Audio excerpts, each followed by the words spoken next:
এই যে নতুন সিস্টেমে যাচ্ছি আমি, গ্রামে গ্রামে বহুমুখী কোঅপারেটিভ করা হবে। একটি রাষ্ট্র যখন নিজেই নিজের নাগরিকদের ভয় পেতে শুরু করে, তখন আইন নিরাপত্তার জন্য নয়, আইন হয় নিয়ন্ত্রণের জন্য। বাংলাদেশের ইতিহাসে এমনই এক বিতর্কিত আইন বিশেষ ক্ষমতা বল আইন, যার সূত্রপাত হয় 1974 সালে। 1971 সালে স্বাধীনতার পর সদ্যগঠিত রাষ্ট্র নানা সংকটে পড়েছিল। দুর্ভিক্ষ, রাজনৈতিক অস্থিরতা আর অর্থনৈতিক ভাঙন। এই পরিস্থিতিতে 1975 সালে শেখ মুজিবুর রহমান কায়েম করেন একদলীয় শাসন ব্যবস্থা, বাকশাল। এই যে কথাগুলো আমি বললাম, আপনারা আমাকে সমর্থন করেন কিনা, আমার উপর আপনাদের আস্থা আছে কিনা, আমাকে দুহাত তুলে আপনারা দেখায় দেন।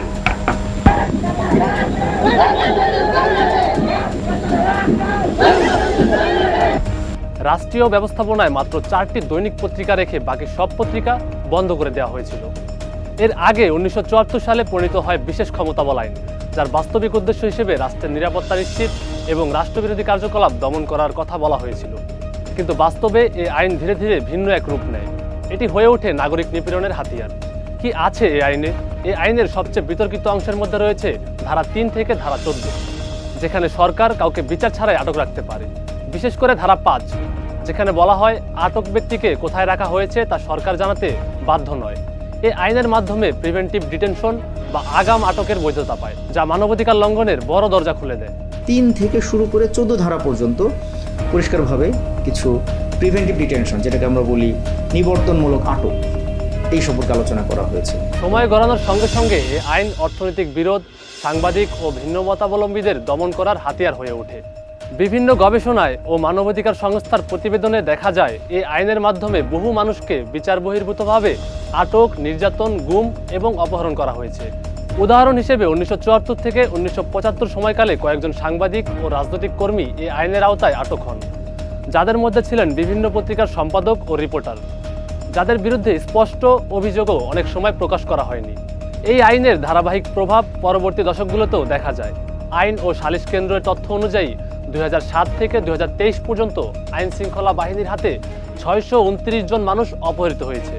বিশেষ সমাধানের 3 ধারায় যেই নিপীড়নমূলক বিষয়টা রয়েছে, এই নিপীড়নমূলক বিষয়টা হচ্ছে একজন মানুষকে সরকার চাইলে বাধ্যগত গুম করতে পারে বা ডিসঅ্যাপিয়ারেন্স করতে পারে, এবং ডিসঅ্যাপিয়ারেন্স করার পরে সরকার বা আইন শৃঙ্খলা বাহিনী এটা ডিসক্লোজ করতে বাধ্য নয় যে তাকে কেন ডিসঅ্যাপিয়ারেন্স করা হলো বা গুম করা হলো। এর মধ্যে 380 জনের কোনো খোঁজ এখন পর্যন্ত পাওয়া যায়নি।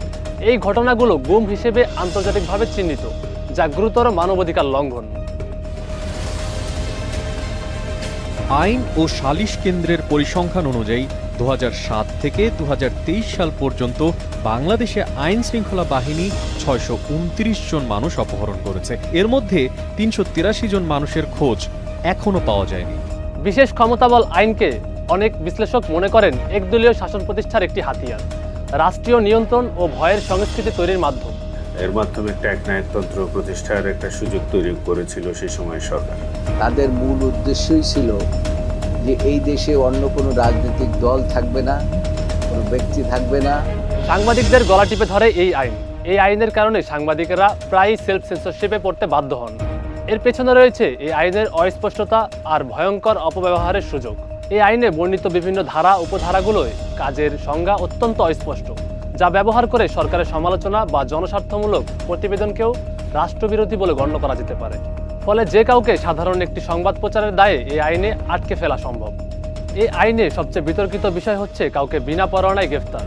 5 ধারাতে ওই আইনের বলাই আছে যে যখন কোনো ব্যক্তিকে নিবর্তনমূলক আটক রাখা হচ্ছে, তখন কোথায় রাখা হবে সেই তথ্য আপনাকে দিতে বাধ্য না সরকার। আইন শৃঙ্খলা রক্ষাকারী বাহিনী যে কোনো সময় সাংবাদিককে সন্দেহভাজন হিসেবে গ্রেপ্তার করতে পারে। শাস্তিও অত্যন্ত কঠিন। রাষ্ট্রীয় বিরোধী কার্যকলাপে অভিযুক্ত হলে সর্বোচ্চ শাস্তি মৃত্যুদণ্ড পর্যন্ত হতে পারে। কোনটি রাষ্ট্রবিরোধী কার্যকলাপ তা কিন্তু সরকারই ঠিক করবে। আর হয়রানি ও ভীতি তো আছেই। সংবাদকর্মী, সম্পাদক ও প্রকাশকদের এই আইনের ভয় দেখিয়ে মত প্রকাশের স্বাধীনতা সংকুচিত করা হয়। ফলে সংবাদ প্রচারের আগেই আত্মনিয়ন্ত্রণের মাধ্যমে নিজেকে বিরত রাখতে হয়। সাংবাদিকদের প্রধান যে দায়, অর্থাৎ সত্য উন্মোচন, সেটি বন্ধ হয়ে যায়। সবচেয়ে গুরুত্বপূর্ণ বিষয় হলো, প্রায় প্রতিটি সরকার ক্ষমতায় আসার আগে এই আইন বাতিলের প্রতিশ্রুতি দিলেও ক্ষমতায় যাওয়ার পর আর কেউই কার্যকরভাবে এটি বাতিল করেনি। সরকার বদলেছে বারবার, বিভিন্ন সময়ে এই আইনের প্রয়োগ হয়েছে, কিন্তু কেন তৈরি হয়েছিল এমন আইন? একটি আইন যা তৈরি হয়েছিল রাষ্ট্র রক্ষার জন্য, তা যদি নাগরিকদের ভয় আর নীরবতার কারণ হয়ে দাঁড়ায়, তাহলে প্রশ্নটা আইন নিয়ে নয়, বরং প্রশ্নটা দাঁড়ায় ক্ষমতার ব্যবহার নিয়ে।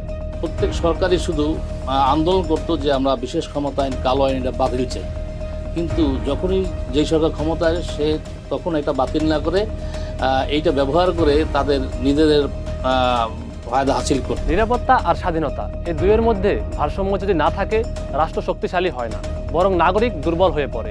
আজকের প্রশ্ন, আমরা কি নিরাপত্তার নামে স্বাধীনতা হারাচ্ছি? একজন সাংবাদিকতা বিভাগের ছাত্র হিসেবে এই কালো আইনের সংস্কারই আমার কাম্য। এটা আমরা আইনজীবী হিসেবে এত বছরের যে আমাদের অভিজ্ঞতা এবং আমরা আদালতের কাছে যে সমস্ত আর্গুমেন্ট করেছি, সেখানে সবসময় বলেছি আইনটা বাতিল হওয়া উচিত। সেটা আজও আমি বলছি, কিন্তু এটা বাতিল করার দায়িত্ব এবং ক্ষমতা রাষ্ট্রের।